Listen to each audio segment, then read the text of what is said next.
Hey kids, you ever wanted to walk inside of a classroom, chew on a piece of gum, and then do this?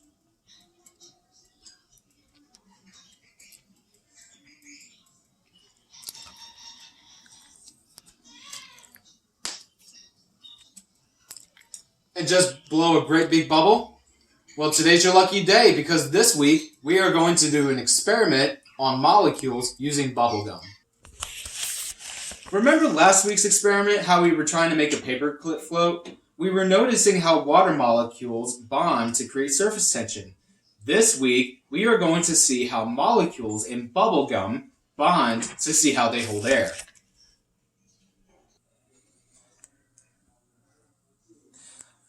I wonder, are all bubblegum molecules the same? Do they have the same strength or elasticity? Let's find out. We are going to pause. We are going to do 3 trials with 2 different kinds of bubblegum to see which one is stronger. So let's go over our experiment. So we are going to learn how to use the scientific process to determine which bubblegum's molecular structure is strongest, longest lasting, and the largest bubble. So what materials we are going to use this week are 2 types of bubblegum, which I have right here. We are going to use Hubba Bubba bubblegum, and we are going to use double bubblegum. What we are not going to use is regular chewing gum, which I have right here. And the reason why we are not going to use regular chewing gum in this experiment is because this type of gum is not designed to blow bubbles. What we are also going to need for this experiment is 1 ruler to measure our bubbles and a data collection sheet, which I will be giving out to each of you. And lastly, you are going to need a pencil to record your data. So before we begin, does everybody know how to blow a bubble?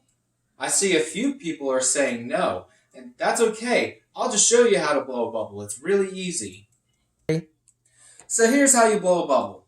Step 1. Take your gum and chew on it for at least 2 minutes.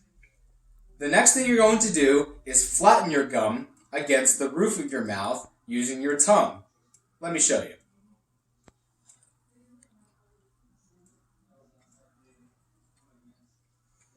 So now your gum should look like this.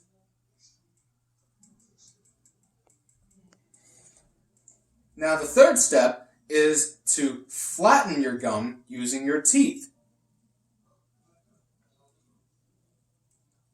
Just like that. And the last step is to stick your tongue into the gum to make a little pocket and then blow and pull the tongue out while you're blowing your bubble.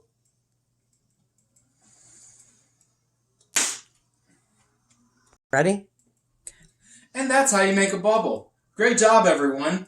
Now you're all going to have 5 minutes to practice blowing your bubbles. Go. So let's get started. I'm going to be breaking you guys into teams, but before we do that, we have to go over our rules first. So, rule number 1. Gum stays in your mouth. That means I don't want to see gum on the floor. I don't want to see gum in your hair or in your pocket or on a piece of furniture or anywhere else but your mouth. Period. And if anybody breaks this rule, they cannot continue on with the experiment. Rule number 2. When I sound the signal, gum is to be wrapped in a tissue and then thrown away in the trash can. And lastly, rule number 3, all data must be accurate. So we can't just give off a rounded number when we are measuring our gum. Our measurements have to be as accurate and as exact as possible. So let's go over the procedures. Those who receive the piece of gum is going to be an A, and those who receive the data sheet is going to be a B. So the A people are going to chew their gum, and the B people are going to measure the bubble for 3 consecutive attempts. Now what I mean by 3 consecutive attempts is bubble 1, bubble 2, bubble 3, all in a row, no do-overs. However, if you were blowing a bubble and it popped quicker than you can measure it, then you could draw a tally on your data sheet, and you could just simply try again. Go. So, when signaled, the B people are then going to chew their gum, and the A people are going to measure. So basically, you guys are just going to be swapping sides.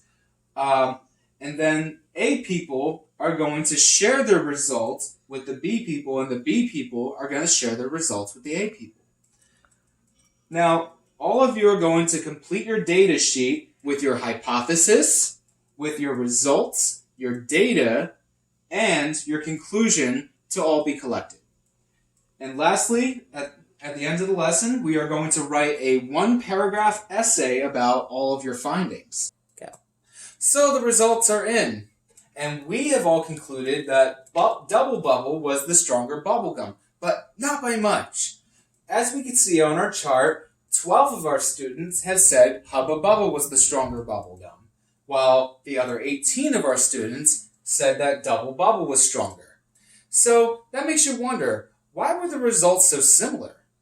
What might be affecting some of the variables changing the results of the experiment?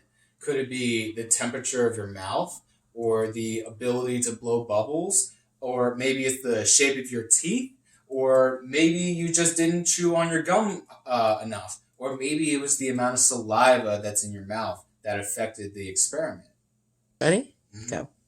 So I have a few questions. We're going to take a few minutes to write our answers on our dry erase boards, and then we're going to share our answers with each other in the class. So here are our questions. Was there anything that surprised you about the results? What could we change to make this experiment more accurate? And lastly, was this experiment successful? Why or why not? Take a few minutes and answer on your dry erase boards. I hope you had fun experimenting with bubblegum and learning about molecules. Thank you.